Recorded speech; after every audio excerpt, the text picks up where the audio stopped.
పంచభూత లింగాల గురించి మీకు తెలుసా? అయితే ఈ వీడియో చూడండి. పరమేశ్వరుడు లింగారూపంలో భక్తులకు దర్శనమిస్తాడు. ఆ లింగ రూపాన్ని దర్శించుకునే వారికి సకల సంపదలు చేకూరుతాయని పండితులు అంటున్నారు. అందులో కీలకమైన పంచలింగాలు పృథ్వీలింగం, ఆకాశలింగం, జలలింగం, తేజోలింగం, వాయులింగములను పంచభూతలింగాలు అంటారు. 1. పృథ్వీలింగం. ఇది మట్టి లింగం, కంచిలో ఉంది. ఏకాంబరేశ్వర స్వామి అంటారు. పార్వతీదేవిచే లింగం ప్రతిష్ఠించబడింది. ఇక్కడున్న అమ్మవారి పేరు కామాక్షిదేవి. అష్టదశ పీఠాలలో ఇది ఒకటి. 2. ఆకాశలింగం. ఇది తమిళనాడులోని చిదంబర క్షేత్రంలో ఉన్నది. ఆకాశలింగం దర్శనం రహస్యమైనది. ఆకాశం వలె శూన్యంగా కనిపిస్తుంది. లింగ దర్శనముండదు.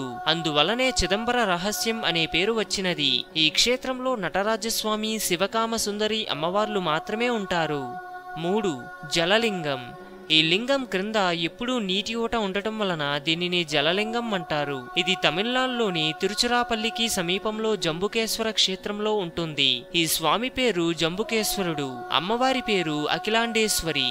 బ్రహ్మహత్య పాతక నివారణ కోసం పరమేశ్వరుడు జంబుకా వృక్షం కింద తపస్సు చేసినందునే ఇక్కడి శివుడికి జంబుకేశ్వరుడు అనే పేరు వచ్చెను. 4. తేజోలింగం. తమిళనాడులోని అరుణాచలంలో తిరువన్నమలై క్షేత్రంలో తేజోలింగం ఉన్నది.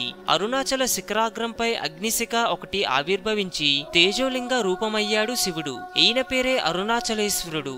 అమ్మవారి పేరు అరుణాచలేశ్వరి. 5. వాయులింగం. ఆంధ్రప్రదేశ్ తిరుపతికి దగ్గరలో శ్రీ కాళహస్తీశ్వర స్వామి ఆలయంలో లింగమే వాయులింగం. ఈయన పేరు కాళహస్తీశ్వరుడు. అమ్మవారి పేరు జ్ఞాన ప్రసూనాంబ. సాలెపెరుగు, పాము, ఏనుగులకు మోక్షము ప్రసాదించిన క్షేత్రం.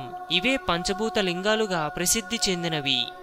హిందూయిజం గురించి మరెన్నో గొప్ప గొప్ప విషయాలు తెలుసుకోవడం కోసం మా ఛానల్ని సబ్స్క్రైబ్ చేయండి. ఈ వీడియో మీకు నచ్చినట్లయితే లైక్ చేయండి, షేర్ చేయండి.